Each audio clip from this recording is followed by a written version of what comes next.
to the Rare Book Views channel, where I am hoping to give you a look at some rare books and share my thoughts on books and hear from you about books, all about books.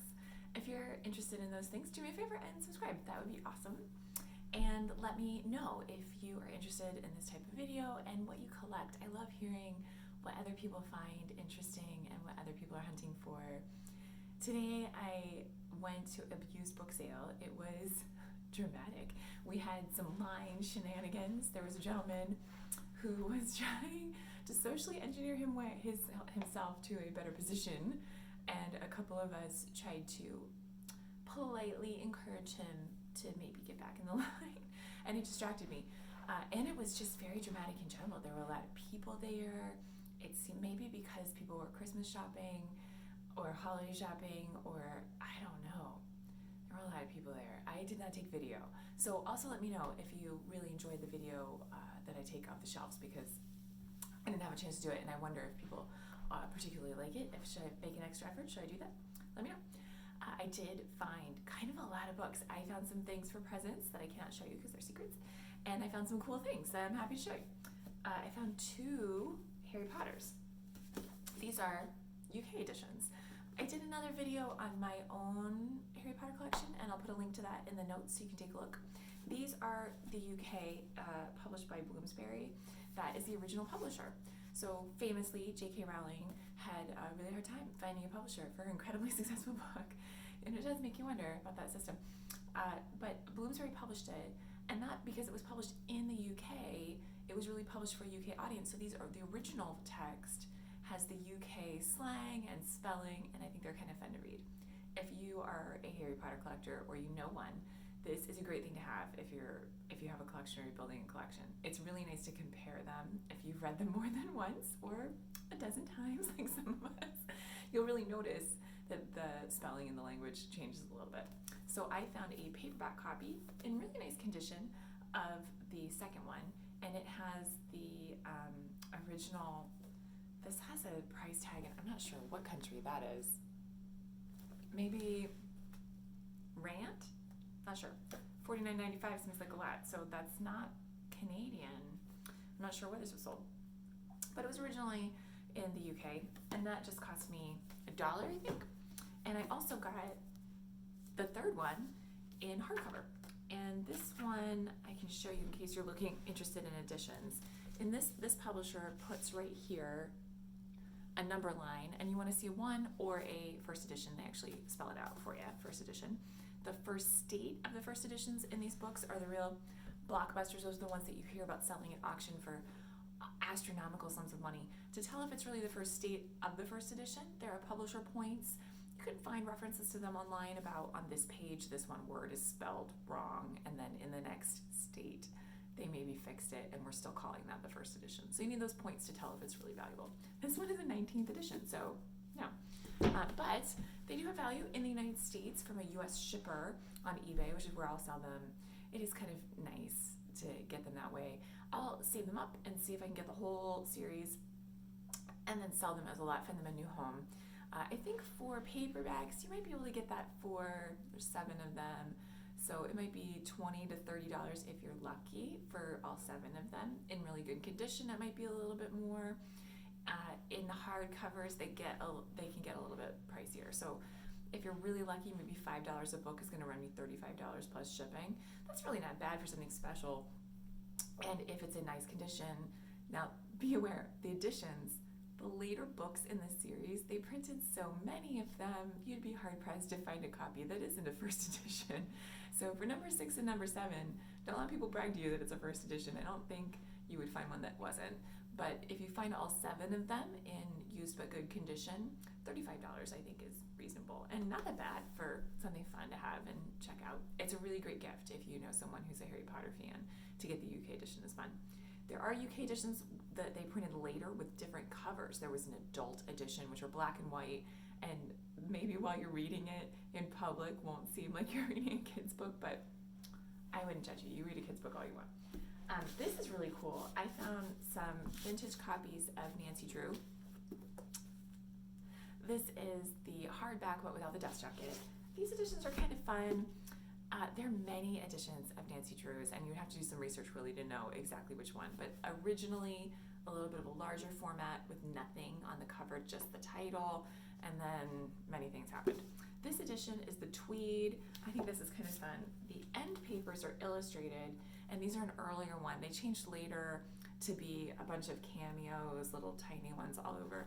And in this version, you can see Nancy here has high heels on, which makes you wonder how much detecting she's doing there. And on a lawn, it's going to be uncomfortable. So they changed these later. She became a little bit more progressive in her footwear. This end paper has a scene of her investigating something. This is called the Gravedigger. You'll hear references to, you can see that online. People will list them that way. I have a niece who really enjoys these and a sister who really enjoys Nancy Drew. So I often pick them up to see, is this something that I need to put in their package for their birthday? But the ones without the dust jackets, if you sell them as a lot on eBay, then you can maybe get a couple dollars a book. I'm not going to make a ton of money on these, but I think they're fun. The author of these books, I didn't read these as a kid, so I don't collect them, which is why I'm always just looking to find a new home for them. But I think it's kind of interesting that the author is Carroll, and she's not a person. She was a whole group of people who wrote these books, and they were mostly men, sort of in a writer's den. It's hard to imagine, but I have read accounts of what that was like, and I just think it's fascinating. This is a group of people. Same thing for Hardy Boys. Franklin Dixon, also not a person, just a group of people who used that pseudonym and produced a lot of them. But I just think it's fascinating, and I think that these are pretty wholesome stories. So if you have a kid who is reading beyond their age level and enjoys a good mystery, who doesn't? I think Nancy Drew or Hardy Boys are great. And I don't understand boys can read Nancy Drew, girls can read Hardy Boys. I don't think that we need to keep them separate. And then that gives you over 100 books. So if you're on a treasure hunt, like I do, looking for a good condition book at an inexpensive price, then it's pretty easy to find those books, which is great for kids. I also found a fun edition of Alice in Wonderland. I love Alice in Wonderland so much. I have many copies, so I really won't be keeping this one. But I do have a video giving a tour of my Lewis Carroll Alice in Wonderland. I'll put that in the notes too so you can find it. This is a reprint by Grosset and Dunlap, and they did a whole series of these books. They have very similar spines. They're all the same format. Little Women, things like that. They all have this sort of iconic, some kind of symbol for the book on the cover. The Alice one is so cute. Later they changed this. I can't remember what it is, but this is the best one, I think. The Little Women one is this sort of silhouette of a young lady in a very period costume. This is also super cute. This one I love. It has the original John Tenniel illustrations. It has really cool end papers. And then they have the black and whites, but they've also got some of his illustrations have been colorized. And I think they're really fun. This book's in good condition. Alice in Wonderland is probably the headline of this series, so it's probably worth about $10 online, and I'll be listing that. I also got a copy of Through the Looking Glass. This is also a series of kids' books that are in similar formats. This one, I think it's kind of funny. Instead of black and white, it's sort of a pink and white illustrations. It's not in great condition.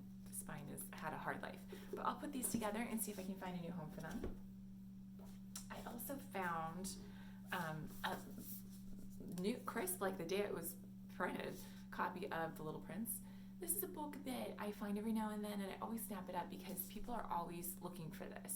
I think for gifts, I think this is a great baby gift if you know someone having a little boy. Some people do have great memories of reading this as a child. I did not read this as a kid, but the vintage copies are fascinating. There's a huge online following of people who collect the early editions. Now, this book is written by a gentleman whose name I can't pronounce correctly. Antoine de Saint-Exupery,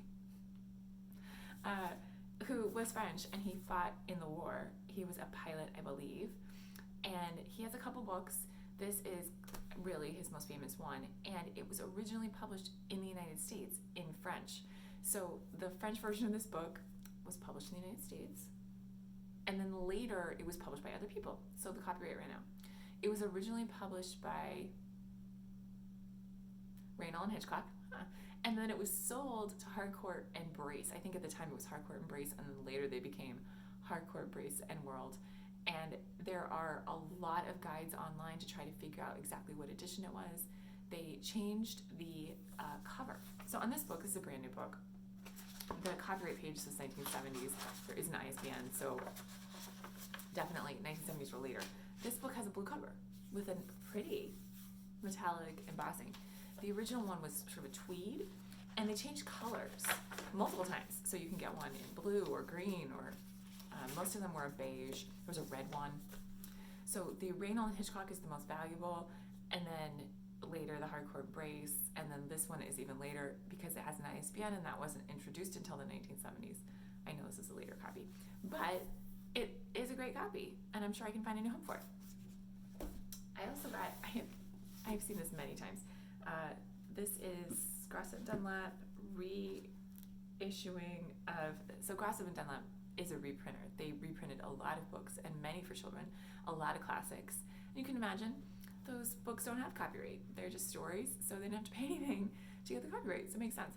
These are really fun editions. This is Grimm's Fairy Tales and Andersen's in a two-volume set. I have only a couple times seen this in the slipcase, but there was one, and you often only find one of them, but I found both. Grimm's Fairy Tales, people love these, and Andersen's, I think, the same. The Little Mermaid. People remember reading this as a kid. This is a wonderful book to have. These are illustrated. They have really nice illustrations, I think, and paper, and then they have cool illustrations throughout. So I think this is a nice thing to have as on hand if you want to reread the fairy tales that you liked when you were little, and it is also a really great gift. So if you're ever looking for something for someone who likes literature or fairy tales, that's a great one. Or a fan of the show Grimm. I found two adult books. One of these is Steinbeck. This is The Short Reign of Pippin the Fourth, a book I've never heard of, but I have a friend who's on the hunt for Steinbecks. She has a friend of a friend Steinbeck is a favorite of hers, and she said to my friend, who's also a book hunter, hey, if you see any hardcover Steinbecks, and she doesn't care if it has a dust jacket, so we tell each other, we trade these. I've got a new thing to hunt for, which is always exciting. So I was excited to find this. It was $3, which is not bad for hardback. I think this is a book club edition. This is published by, or purportedly published by, Viking. It was originally published in the 50s, and that's all it says on the copyright page.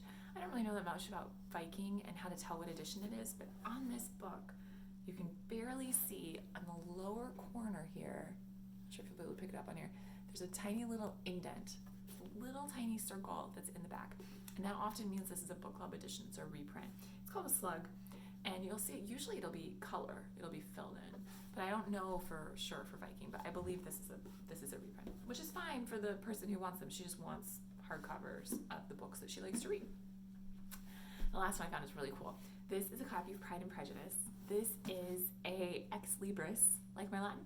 This is former high school library copy of a 1940s edition of Pride and Prejudice. Pride and Prejudice, a great classic. There's a reason that people love it so much. The story is lovely. It's not a hard read. It is not current language, but it's not like wandering through quicksand. You can read these sentences and understand what is going on. It's also a beautiful story from a time when there was not a lot of forms of entertainment. So I think that when you read those books, this kind of classic from this period, when you reread them, you'll notice new things about them, and I think that's really fun. So I think Jane Austen, pretty amazing. Pride and Prejudice, huge collector book. This is one of those books that people want all the editions. I do not suffer from this malady. I want all the books. But my friend, who's also a hunter, she wants all the copies of certain things, including Pride and Prejudice. So I always consult her. She's aware of this book, but does not own it. It's too new for her. This is 1940s. It is illustrated with some color illustrations and then some not. It was in a high school library. So often ex libris books are just not collectible. People don't want them because they have marks from being in a library. This one doesn't have that many. It's got a stamp right here. Often each library will have a page 112, page 94, where they'll put the stamp again, and that's one of the ways they can tell it's their book. I didn't find one in here. There's no pocket for a card. You often find that in an ex-libris book. But it has been rebound. This is not the, oh, it does have the pocket. Oh my gosh, I can't believe I missed this. It's vintage. This is so interesting. It looks like 1960s people checked it out and they had amazing handwriting. And then they must have, either someone didn't return your library books, or more likely, they decided not to keep it in circulation and sold it or gifted it to someone. So this is rebound. This is some heavy texture, trying to keep this book safe and still in book form when it goes through a lot of hands. They've printed the title, and then they've got this is the kicker for the library, this mark on the spine. I think this might be whiteout or some kind of pen, and I'm going to see if I can get it off. If you've ever done this, please give me advice. I used to say alcohol situation. I don't think turpentine is ever the right choice, but I'm going to see if I can remove it.